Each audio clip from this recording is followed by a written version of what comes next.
Today we're going to be discussing the CliftonStrengths Assessment, if it's worth it, and then we'll see how we can apply, or we'll try to see how we can apply what we learn from this test using my own results as an example. Welcome to my Creative Expansion channel, where I post my insights as a creative individual trying to forge her own path in this world. Cheesy, I know, I need to come up with a different slogan. So in my last vlog, I mentioned that I was applying for an internship, and this internship required me to take the Clifton assessment and also read the StrengthsFinder 2.0 book by Tom Rath. Now, being very keen on self-awareness, I love me that good old self-development and all that jazz, you know. I was very intrigued when I learned about this test, but seeing as it wasn't for free and it is in fact very pricey, I took the time to research and deliberate if this was really worth the investment. I did some searching and found a free copy of the book. I'll link it down below. After reading it in full and taking some notes, I was a little bit more convinced that this was something great. But being the frugal skeptic that I am, I needed more proof before I spent some dough on this thing, you know? So I started watching videos on other people's experience on it, and most of them said that this was the greatest investment they had made for themselves and their company. But some people said that the insights of the results weren't really earth-shattering and that they felt ripped off by it. But because this test was required for me to get into the internship, I finally took it, and I came to the conclusion that this is one of the best tests you could take on understanding yourself better and seeing how your talents can really be applied in the workplace. So the Clifton Strengths Finder test was invented by Don Clifton in the mid-90s. This guy, after fighting in World War II, decided to contribute the rest of his life to helping humanity. He continued his studies in psychology, and he found out that most of the books at that time were focused on diagnosing our illnesses and figuring out our weaknesses and how we can overcome them, rather than focusing on our strengths and the things we are naturally good at. Which is quite true. There are no labels, which I'm aware of, that distinctly define our strengths. Sure, there are values such as hardworking, diligent, compassionate, honest, but it doesn't really inform us on how we can leverage these traits for our success. And schools primarily test us on how well we can retain and recall information, but some people just aren't good at that. Maybe they're more suited for coming up with new ideas rather than remembering the information that they've absorbed, or maybe they're good at connecting people with each other or reading the emotional states of those around them. Sadly, academics are the main focus of most schools, at least in my country, but I think extracurriculars are just as important. You don't realize that you're good at leading until you become a student leader. It's not until you become an active member of a team that you realize you're actually good at motivating other people to reach their full potential. Maybe you're the one strategizing ideas on how to get the team to reach their goal, or making others feel like they're included, etc. But what are the specific ways in which you do these things, and how can you harness them to apply them to other areas of your life aside from school? What exactly are these things called, so that maybe you can add it in your curriculum vitae, profile, or whatever? So that's what led him to found this organization, which did the research on how to do just that. And his work was awarded by the American Psychological Association with a presidential commendation as the father of strength-based psychology. Well, that is quite the credentials, and it's important to note that this test is an objective measure of your personal talents. Objective, people, objective. The test was first administered in 1999, where more than 18,000 people took it. To date, according to the Gallup website, around 24 million people have taken this test. So the original book by Don Clifton was first published in 2001 and then revised in 2006 by the Gallup team and Tom Rath, who is his grandson. So the book posits that the reason why so many people are unhappy in their jobs is because they're focusing on becoming something they're really not meant to become. We've always thought that brains are fairly teachable, and that is certainly true. But what if there is a default way in which we think, feel, process information, and get things done that we naturally lean toward. Again, I haven't yet encountered a metric for defining this. There is the ever popular 16 personalities, but it only informs you on how you take in information or perceive and then make decisions or judge based on the order of your cognitive functions. And although that's very useful to know, I think it's still very abstract simply because it focuses more on the realm of the mind and how it works, and not exactly with how you personally behave as an individual in the world. So in my opinion, the 16 personalities should be renamed to what it actually is: 16 cognitive functions, because although two people could have the same order of functions, their personalities will be so different. You can't just label all the people of the world into 16 categories. People's personalities are way more nuanced than that. The Clifton assessment is a more accurate personality test for me because it gives clear definitions of each of the talents. And you can have all those talents, but these are the best ways in which you can apply them, and they are unique to your specific arrangement of talents. Yo. His logic for this was quite simple. It was talent times investment equals strength. Now, talent here is defined as the way we naturally think, feel, and behave, and investment is the time, energy, and effort we spend into improving these things. Strength is the ability to consistently provide near perfect performance. Upon reading the book, there are 34 themes of talent. I'll add a short description of each of them in the screen right now, and you can pause it and read through it to see if it makes sense for you. Some talents may seem very similar to each other, like learner, intellection, and input. Input is when you just love being exposed to new things, new experiences, new articles that give you new insights. Basically, you just like collecting all this information without knowing why or how you can apply it, as opposed to learner, wherein there's a distinct path from becoming ignorant in something to mastering it. And then there's intellection, where it's simply that you like mental activity. It doesn't really necessarily mean that you're learning or gaining new information, but you're just stimulating the mind, you know? Maybe you just like going through your day, recalling the experiences you had or the conversations, or maybe it's like having arguments with people just to get that mental activity going on. So reading the entire descriptions in the book will help you to see how unique these strengths actually are relative to one another. Now, what the book doesn't tell you though is that these 34 themes are also categorized into 4 main roles in an organizational structure. There are themes which land you in the role of the strategic thinker, the relationship builder, the influencer, or the executive. Now, all of us can have these 34 themes and can take on these 4 roles, okay? But that doesn't mean we take them on in a productive or like optimal way. So that's what this test figures out. It helps us see which role is the best fit for us. So this is how the themes are categorized according to the 4 roles that you can take in an organization. So the executing role helps you to get things done.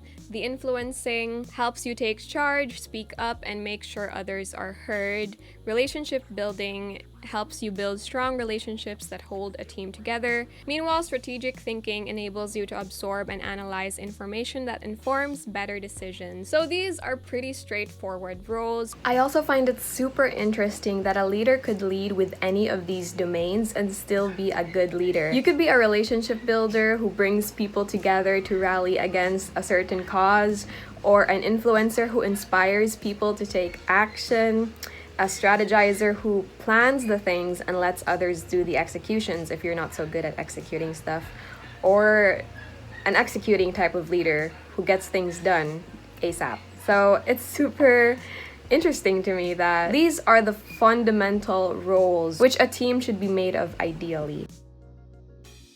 So there are 2 variants to this test. The cheaper test only gives you your top 5 results.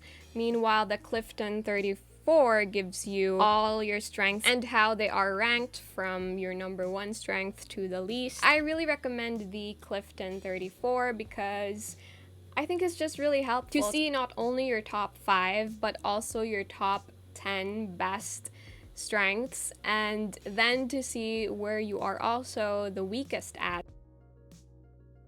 The book suggests that you entirely avoid the roles that you're not really good at if you can, and possibly delegate them or find a team member who can complement your strengths. So yeah, when you take this test, there are 177 questions, I believe, if I remember correctly. And you only have 20 seconds to answer each question. So once you start and you can't answer within 20 seconds, the test will pause and you'll have to click a button to continue the test. So a time limit is given because the researchers believe that your first most instinctual answer is the one that best describes you. Basically, some of the questions gave you opposite options. Meanwhile, other options were quite near, like I am responsible versus I am goal-oriented. So in the middle, there's a neutral response, and then agree, strongly agree, agree, strongly agree. So you really have to figure out and think quickly which one you tend to gravitate toward. Like, all of us can be goal-oriented and responsible at the same time, okay? But which one do you really value over the other? So that's just one of the things about the test. It's quite comprehensive, I believe. So yeah. So if you paid for the full results, then you will get your Clifton Strengths 34 report, which I will elaborate on later. A Strengths Insight Guide, which is really just your top 5, but with guide questions. Again, it's just a summary of your top 5, and then your theme sequence report, just a summary of your 34 themes. So this is what you'll get in your full report. First, you have your talent DNA, and each strand represents a talent, and each color will tell you which domain that talent belongs to. So as you can see here in my DNA, my top 10 is blue and green, and that represents relationship building and strategic thinking. So curiously enough, my last 3 are also relationship building and strategic thinking. So that just means that you can be good in different aspects of a role, but bad in some ways. So you will get your 34 talents ranked, and then for your top 5, you will have personalized strengths insights, which tells you what makes your certain talent unique depending on your other top 5 talents. Now, I like to think I know myself fairly well. So before taking the test, I tried to rank the talents according to which ones I was the best to worst at. Here's what I thought were my talents, but after I took the test, these were my actual talents. So I got adaptability right, but the rest is just very, very off. I did not think at all that I was good at strategic thinking, but reading through it further, I do really like to absorb information and to apply it into my life and to look for just the most optimal ways to tackle any endeavor that I put myself through. So I recommend you pay for the whole results because, for example, if you just see your top 5 and your top 5 is mostly relationship building and strategic thinking, then you don't know what your theme is for executing and influencing. Now, I only have one executing in my whole top 10. I've always known that getting things done wasn't my strong suit because I just love to learn and to process information and think things through. But seeing that my executing is deliberative, it's quite connected with my other strengths actually. It means that I thoroughly think things through before acting on something, and that's just nice to know, you know? I also have only one influencing in my top 10, which is command. And the main action for command is to be ready to take charge when others waver. So I'm usually quiet and flexible when others want to take charge, but when there's nobody who wants to raise their voice on a certain topic, then I will for sure say what I have to say. And if the things that I do want to say are stuff that others haven't said before as well, then I will add to the conversation in that manner. And my least was analytics, which for me is quite accurate because I do not like to get into the tedious, very structured way of analyzing things. I'm more of a big picture thinker, I guess. So I will just cite a few examples, the easiest ones I can think of on how to apply them. And for example, strategic thinking, there's context. So with context, you like thinking about the past and how history has affected the present, how our childhood experiences shape who we are now, and you're always focused on not repeating the same mistakes again. So that's for context. For the strategic thinkers like myself, the report said that we're better suited for planning a project out. We're great at predicting future problems, forming solutions for them, and just keeping the project in track of the overall goal. For relationship building, if you have a harmony theme, you are someone who likes to keep the peace, who doesn't want conflict in whatever form. For me, my number one theme, adaptability, helps me to keep others calm when a stressful situation arises. It helps me to be the level-headed one when times get tough. For influencing, we have the maximizer, and the maximizer is someone who sees the potential in others and wants to polish that. So you're really good at getting others to step up when they need to. I don't know why belief isn't executing. So basically, from my understanding, if you have the belief theme, then you can execute things because it's quite in line with your values and it helps you just fulfill that purpose of your core belief. Another thing not mentioned in the book are blind spots. For example, with my adaptability theme, my blind spot is that always shifting my priorities can seem very confusing to others who thrive off structure and predictability. So another blind spot is with my strategic thinking. Sometimes my criticisms may come off too strong and offend others. So the report gave me a solution to deal with that, and that's just to explain really thoroughly how I came to the conclusion that I came to. And then for my intellection, the report told me to be prepared for when I have to explain my love for solitude as a way to deal with the thoughts I have in my mind. So for the empathy, a blind spot, of course, for fellow people out there who are also empathic who've researched this, is that our energies can be easily drained. Now, if you're not someone who's aware that you're empathic and so you don't know about this, then you could go through your whole life wondering why you are always drained when you're around others and why their energies affect you so heavily. So yeah, that's one of the benefits of taking this test, is you see your strengths as well as how you can manage the blind spots that come along with those strengths.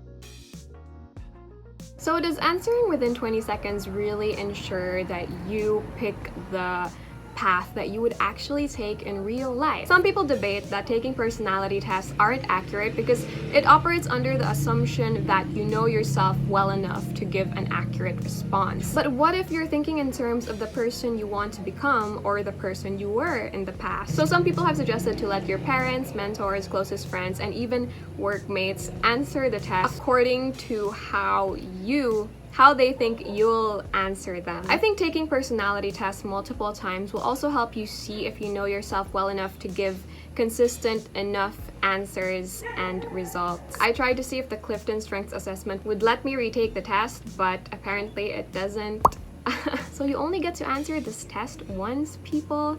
Make it count, make sure you're ready. Because frickin' heck, that test gave me such anxiety. Another argument against personality tests is that it boxes you in with labels, but this one, I mean, it's pretty clear that you can have all these 34 talents, like I said, but which ones are you actually more naturally good at versus others? And I think that's just really helpful to know. So do I recommend this test? Yes, I recommend it 100%. But if you're someone who's absolutely certain that their number one theme is self-assurance and they know exactly what their top 10 strengths are, then you don't need to take this test. You can just read the book and see which strengths you relate with the most and take the actions which are in the book. But I think that many people don't know themselves that well. This test is more for people who really have no clue what their strengths are. For example, me, I never knew that strategic thinking was something I could leverage and apply.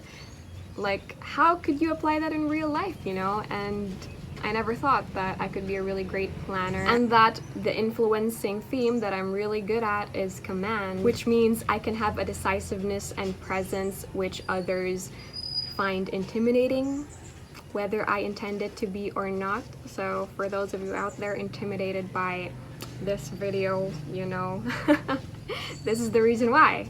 After I took this test and I read the results, it actually made me cry. It brought me to tears because I just felt so seen by the results. Like, all my life I've been a bookworm and introvert, and that's just because I like being alone and processing my thoughts. What I'm trying to say is that introversion for many decades has been seen as something wrong with us because we are just keeping to ourselves. We're not networking or building relationships which will be used to further our career or whatever, but instead we are thinking, like deeply thinking, and all the rest of the roles, relationship building, influencing, and executing, they are seen as traditionally like the roles which will get you somewhere in life, right? But the term strategic thinking has never been kind of widely accepted, at least not to my knowledge. So getting these results are really quite eye-opening for me because now I know that wanting mental activity, stimulation, and gaining a lot of knowledge and input are actually assets which you can use in your life. And that's wonderful. Let me know your results in the comments down below and leave a like if you found this video helpful. My chair is broken. So yeah, I'll see you in the next video. Bye-bye.